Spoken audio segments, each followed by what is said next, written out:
Miki, ano ba naman yung kapatid mo? Puro pati cellphone na lang ginagawa. Ba't ikaw naghuhugas niyan? Yan mo na. Bata pa naman yun. Yan mo, enjoy siya dun sa kanyang kabataan. Bata? Bata pa ba yan? May boyfriend na yan. Ano ko ba naman, Jason?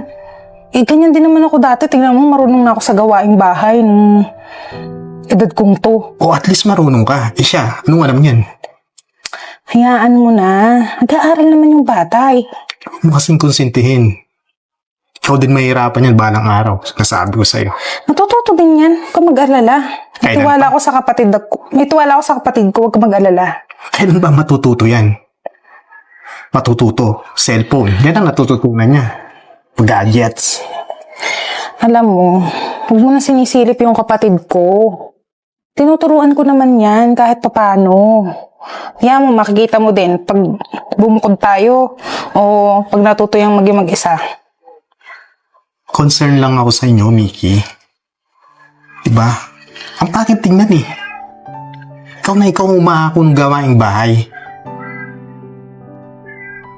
Ikaw din.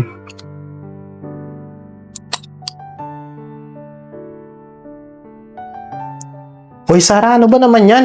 Pahiga-higa ka dyan, pahila-hila ta, cellphone pa. Ano ba yan? Tinan mo nakakalat. Kabuisit naman oh.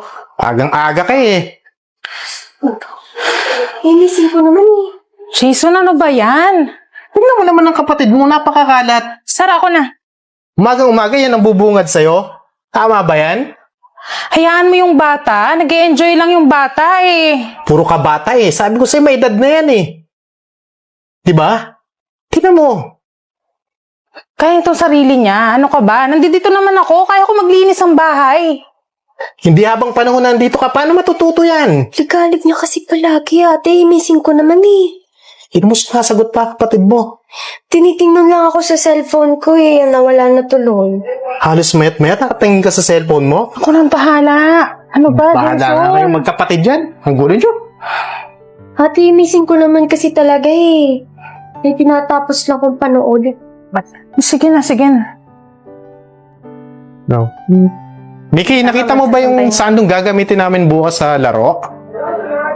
Ah, kuya, ito ba yun? Oh, yan, magsasampay na yan, ako. yan, Naglaba ako eh. Teka, ba't ganito? Puro kupas, tas may mga mantsa pa. Anong ginawa mo dito? Eh kasi may dumi. Nilagyan ko nung sunrocks para matanggal. Di ba sabi pag daw may mancha, lalagyan nun? Eh, di kulay ito eh. Ba't mo nilagyan ng sunrocks? Hindi ka talaga nag-iisip eh, no? Eh kasi sabi pag daw may mancha, lalagyan ng sunrocks. Eh di nilagyan ko. May dumi. Sana hiniwalay mo. Ito pa nga yung iba ko nilaban, no? Naku! Ano ba naman yan, Sarah? Di ka talaga maaasahan. Wala kang kaalam-alam sa buhay. Grabe Yan ka. naman. Naglaban na nga ako. Galit ka pa din. Kapag hindi ako gumagawa sa bahay, nagagalit ka. Ngayon naglaba ako, galit ka pa din. Eh, syempre, pero tinatama ko lang yung mali mo. Dapat matutunan mo yung tama. Ate, tuloy na ba talaga kayo umalis? Di ba dito ka na lang? Hayaan mo na si Kuya Jason umuwi sa kanila. Dito ka na lang. Alam mo naman, Sarah, hindi pwede yun. Asawa kong Kuya Jason mo. Tsaka, yung pinagdadaanan yung pamilya niya ngayon. Wala na kasing kasama si inay sa bahay. Hindi namin pwedeng pabayaan. Paano na ako, ate? Hindi ako marunong magluto, hindi ako marunong maglaba, tapos maglinis ng bahay. Paano ako mabubuhay mag-isa? Dito ka na lang. Matututunan mo din yan. Tsaka, pag hindi mo alam ang gagawin, tawagan mo ko. Bilis lang naman akong tawagan. Ano ka ba? Tsaka, hindi naman ako sa malayo pupunta. Bibisitahin din kita paminsan-minsan. Eh, paano ate kapag gabi na tapos gutom na ako? Hindi ako marunong magluto. Pupunta ka na lang dito pag liluto mo ako. naman Every pwede 3 yun. days, ganon. Hindi naman pwede yun, Sarah. Ano ka ba naman? Ate, paano ako mamimili? Hindi ako marunong. Paano ako papuntang palengke? Matang to talaga. Laki-laki mo na. Palengke lang. Madali lang puntahan ng palengke. Tsaka yung pagluluto, may rice cooker dyan. Maggagatang ka lang naman ng bigas, tapos pipindutin mo lang yung rice cooker. Pag nalagyan mo na ng tubig, nahugasan mo na yung bigas. May rice cooker nga. Gano'ng kadami yung tubig? Paano pag hilaw pa din? Lagi yung 1:1. Tsaka may mga stock pa naman sa ref. Eh, paano nga pag naubos na? Paano ako mamimili? Basta tawagan mo ako. O, titignan ko kung masasamahan kita. Basta hindi ako busy. Kasi nga may sakit Ano nga ba si yan? nanay. Hayaan mo na kasi si kuya na lang doon. Dito ka na lang. Samahan mo na lang ako dito. Please na ate. Hindi Please. ko pwedeng iwanan ng kuya mo. Asawa ko yun. Ano ka ba? Pag nag-asawa ka, maiintindihan mo ko. Dami mong dalang damit ate. Hindi ka na bababalik dito. Babalik syempre. Eh, bakit parang lahat ng damit mo na nandun? Dinala mo na. Hindi, may natira pa dyan. Basta nga bisitahan kita. Huwag ka mag-alala. Dito ka na lang ate. Please na. Please. Please. Kaya mo na yan, Sarah. O, basta. Kayang-kaya mo na dito, ha? 1 call away lang si ate. Ano ka ba? Sige ate, sabi mo yun ha. Pag tumawag ako, sasagutin mo ha. Oo naman. Sabi mo yun ha. Hindi mo pa rin ako papabayaan. Hindi, syempre. Talaga. Bayan, gutom na ako. Oh. Nga. Anong pwede kong lutuin? Wala na din. Itlog. Malas, mommy. Tira ko pa ito na isang gabi. Uy. Last na pala to. Hindi pala tayo lucky to today. Wait lang, paano to buksan? Tawagan ko si ate. Lagyan ko siguro ng mantika at tubig para makaabot hanggang bukas. Buhay na ako nito. Tawagan natin si ate. Paano ba ito lutuin? Tama ba? Nalalagyan ng mantika at tubig? Ate, sana sumagot. Ate, sagot ka na. Gutom na ako. Ate, yun. Calling na. Yes, connecting. Please, sumagot ka, please. Ate? Ate, paano nga ulit buksan to? Kasi hindi siya easy open eh, oh. Please, anong gagawin ko? Diyos ko, Sarah, humanap ka ng kutsilyo. Try mo butasin yung isang gilid, tapos pauti-uti parang hindi ka mahiwa. Sige ate, parang hirap na.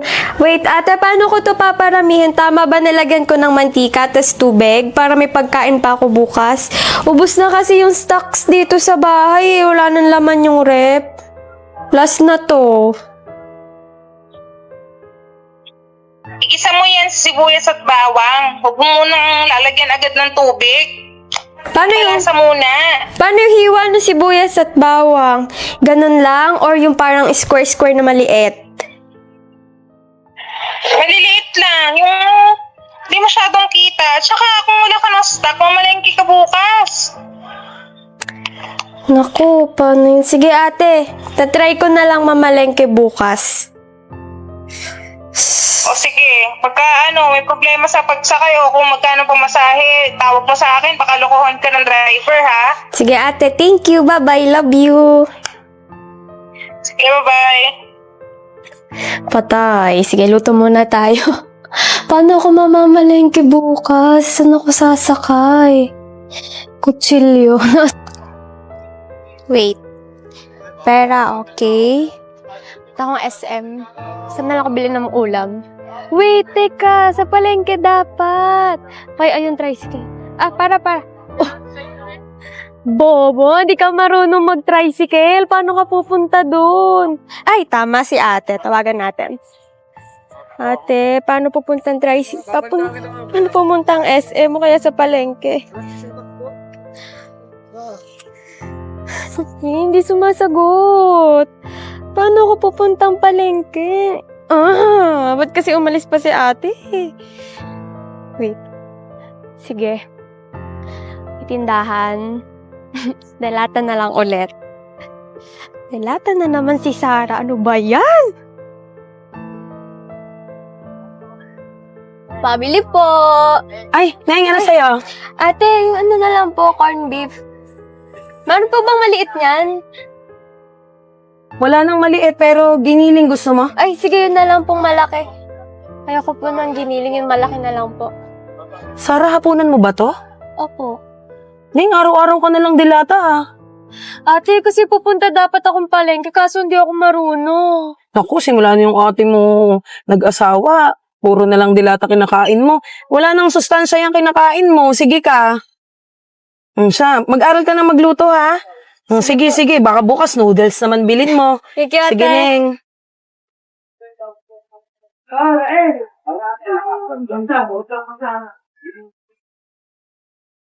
Oh, si Sarah na naman ba yan? Ha? Ay, ate. Hello. Papatulong ako. Paano nga ulit pag maglalaba? Hoy, Sarah! Ano ka ba? Hanggang ngayon, hindi mo ka pa rin marunong maglaba? Ha? Eh, kuya, nalimutan ko kasi yung sinabi mo eh. Ano nga ulit ako? Kung nakalimutan mo, manood ka ng YouTube. Dahil lagi ka naman nanonood sa gadgets mo, di ba? Baka makatulong sa'yo yun. Hindi yung lagi ka nangaabala sa ate mo. Jason naman. Ang bihira kasi yung kapatid mo eh. Bawat, lagi na lang siyang ganyan. Lapit sa'yo, tawag sa'yo. Ano ba naman yan? Kaya nga tayo bumukod eh, para malayo sa kanya, matuto siya sa buhay niya. Nagabayan ko lang naman yung bata. Pero sa maling pamamaraan. Diba sabi ko sa'yo, noon pa lang, turuan mo ng maayos yan. Hindi yung kinukonsinti mo siya sa mga ginagawa niya. O gaya ngayon, tinan mo. Diba? Doble trabaho. Sa halip na gagawin niya mag-isa, tatawag pa siya sa'yo. Diba? Sana naiintindihan mo yung mga ganong bagay eh. Para rin naman sa kapakanan niya yun eh, yung ginagawa ko eh. Pagmamalasakit yun sa kanya.